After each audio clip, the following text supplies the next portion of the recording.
కండలు తిరిగిన టెక్నాలజీ కాస్త ఖరీదే గురు. పూర్తి వివరాలకు చదవండి రేపటి సాక్షి దినపత్రిక.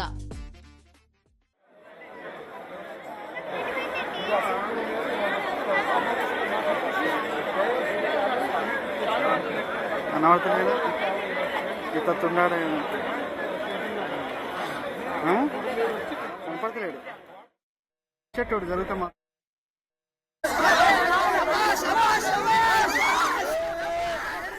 వరద ప్రభావిత ప్రాంతం విజయవాడ రాజరాజేశ్వరిపేటలో పర్యటిస్తున్నారు వైఎస్ జగన్మోహన్ రెడ్డి. వరద బాధితుల్ని పరామర్శిస్తున్నారాయన. వారి కష్టాలను స్వయంగా అడిగి తెలుసుకుంటున్నారు. ఆహారం, మంచినీళ్లు అందుతున్నాయా అని బాధితుల్ని అడిగారాయన. జగన్ దగ్గర వారి బాధ చెప్పుకుంటున్నారు వరద బాధితులు. సహాయక చర్యలు అందడం లేదని జగన్ దగ్గర బాధితులు వాపోతున్న పరిస్థితులు. మన సింగ్ నగర్ ప్రాంతాన్ని పరిశీలించారు వైఎస్ జగన్మోహన్ రెడ్డి. అక్కడి బాధితులతో మాట్లాడారు. ఇప్పటికే వైఎస్ఆర్ కాంగ్రెస్ పార్టీ తరపున ₹1,00,00,000 విరాళం కూడా ప్రకటించారు వైఎస్ జగన్మోహన్ రెడ్డి. ఇప్పటికే పార్టీ క్యాడర్ కూడా వరద బాధితులకు పాలు, మంచినీరు, ఆహారం అందిస్తోంది. వరదలో చిక్కుకున్న వారికి సహాయక చర్యల్లో పార్టీ శ్రేణులు ఇప్పటికే పాల్గొంటున్నాయి. ఇప్పుడు స్వయంగా వైఎస్ జగన్ రాజరాజేశ్వరిపేట వెళ్లారు. అక్కడ వరద బాధితులకు ధైర్యం చెప్తున్నారు. మా కరెస్పాండెంట్ రవీంద్ర ప్రస్తుతం వైఎస్ జగన్మోహన్ రెడ్డి పర్యటనను రిపోర్ట్ చేస్తున్నారు. రవీంద్ర, చెప్పండి, పాత రాజరాజేశ్వరిపేట నుంచి విజువల్స్ చూస్తున్నాం. బాధితులు పెద్ద ఎత్తున ఆయన దగ్గరకు వచ్చి మాట్లాడే ప్రయత్నం చేస్తున్నారు.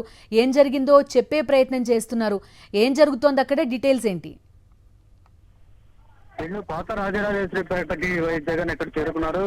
ఆయన వచ్చి రావడంతో పెద్ద సంఖ్యలో ఇక్కడ ఉన్నటువంటి వరద బాధితులు ఆయన చుట్టుముట్టారు. ఈ సందర్భంగా తాము ఎదుర్కొన్నటువంటి సమస్యలు, ఇబ్బందులను ఆయనకి కన్నీటి పర్యంతో చెప్తున్న పరిస్థితి కనిపిస్తుంది. వచ్చిన 5 రోజులుగా ఏ ఒక్క ప్రభుత్వానికి సంబంధించినటువంటి ఒక్క అధికారి కానీ, కింది స్థాయి ఉద్యోగి కానీ ఎవరు వచ్చిన దాఖలాలు లేదు, మమ్మల్ని పట్టించుకున్న వారు లేరు, పరామర్శించిన వారు లేరు అంటూ తమ ఆవేదన వ్యక్తం చేస్తున్న పరిస్థితి కనిపిస్తుంది. ఈ రాజరాజేశ్వరిపేటతో పాటు చుట్టుపక్కల ఉన్నటువంటి అనేక ప్రాంతాలు పూర్తిగా జలమయమైన పరిస్థితి. వాటన్నిటిలోకి వెళ్ళాలంటే ఇదే రాజరాజేశ్వరిపేట నుంచి వెళ్లాల్సి ఉంటుంది. కానీ ఇటువైపు ప్రధాన మార్గంతో సహా అంతా వరద ముంపునకు గురైన నేపథ్యంలో ఇటువైపు రాకపోకలు కూడా పూర్తిగా స్తంభించాయి. ఇక లోపల ప్రాంతాల్లో ఉన్నటువంటి వరద బాధితుల పరిస్థితి చెప్పనల్లు కాకుండా ఉంది. తాగడానికి నీరు కూడా ఇంతవరకు దొరకట్లేదు. సరే, తినడానికంటే 1-2 పూటలు ఏదో విధంగా కష్టమైన భరించొచ్చు, కానీ కనీసం తాగటానికి నీళ్లు అన్న ఇవ్వండి మహాప్రభు అని వేడుకుంటున్నా కూడా ఏ ఒక్కరు పట్టించుకునే పరిస్థితి లేదు. మొదటి 2 రోజుల పాటు సెల్ ఫోన్లకు సిగ్నల్ ఉన్నంత వరకు వారు పదే ఫోన్లు చేసి అధికారులకు సమాచారం ఇచ్చారు. ఆ ప్రభుత్వం ఇంతకుముందు ఒక వాట్సాప్ నెంబర్ ఇచ్చింది. సమీపంలో ఉన్నటువంటి ఒక అధికారుల ఫోన్ నెంబర్లు కూడా ఇచ్చారు. కానీ ఆ నెంబర్ లో ఫోన్ చేస్తే కనీసం ఒక్కరు కాబట్టి ఒక్కరు కూడా స్పందించింది లేదు. ఒకరిద్దరు ఎక్కడైనా మాట్లాడితే ఇదిగో అదిగో అంటూ చెప్పడమే తప్ప ఏ ఒక్కరు కూడా ప్రభుత్వం నుంచి ఆ ఫోన్ నెంబర్ కాల్ చేస్తే సహాయం అందిందనేది చెప్పడానికి, ఉదాహరణగా చెప్పుకోవడానికి కూడా ఒక ఇన్సిడెంట్ కూడా లేదంటే ప్రభుత్వ పనితీరు ఏ విధంగా ఉందనేది చాలా స్పష్టంగా మనం అర్థం చేసుకోవచ్చు. సో ఇంత స్థాయిలో, ఇంత దుర్భర స్థాయిని ఎదుర్కోవాల్సిన పరిస్థితి ఇప్పుడు ఈ 5 రోజులుగా అయితే కనిపిస్తూ ఉంది.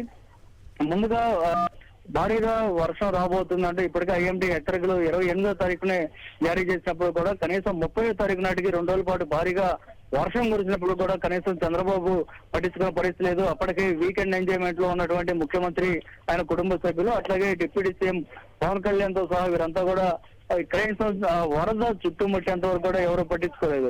దాంతో పాటు ఇంకొక ప్రధానమైన విషయం ఏంటంటే అధికార యంత్రాంగం అంతా కూడా చంద్రబాబు ఇల్లు ఎక్కడ మునిగిపోతుందో అనే దాని భయంతో ఉన్నారే తప్ప కనీసం మిగతా జనం విజయవాడ నగరంలో దాదాపు 4.5 లక్షల మందికి ఇబ్బంది అవుతుందన్నటువంటి విషయాన్ని పూర్తిగా విస్మరించి చంద్రబాబు ఇంటిని కాపాడేందుకు అధికారులంతా కూడా ప్రయత్నాలు చేశారు.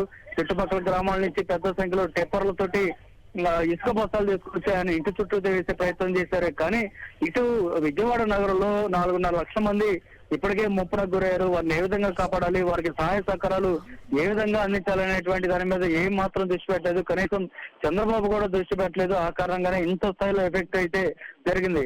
ఎందుకంటే ముందుగానే 28వ తారీఖున ఐఎండీ హెచ్చరికలు జారీ చేసిన టైంలోనే వెంటనే అప్రమత్తం అయ్యి ఉండి దాంతో పాటు అక్కడ ఉన్నటువంటి జనాన్ని కనుక చైతన్యవంతులు చేసి వారిని అక్కడి నుంచి పంపించేసినట్టయితే చాలా వరకు ఇంత కష్టం అయితే ఉండేది కాదు. దగ్గరలో ఉన్నటువంటి వారన్నా కూడా ఆ ఇళ్ల నుంచి బయటికి వెళ్ళిపోయి తమ తెలిసిన వారి దగ్గర, బంధువులు, స్నేహితుల ఇంట్లో అన్న తలదాచుకునేవారే. కానీ ఇప్పుడు ఏ ఒక్క కుటుంబం కూడా ముందుగా బయటకు వెళ్ళలేదంటే ప్రభుత్వం ఏ విధంగా ఏ స్థాయిలో ఘోర వైఫల్యం జరిగిందని మనం స్పష్టంగా అర్థం చేసుకోవచ్చు. కనీసం ఒక్క అధికారి కూడా మీరు ఇల్లు ఖాళీ చేయండి, ఇక్కడ వరద రాబోతుంది అనేటువంటి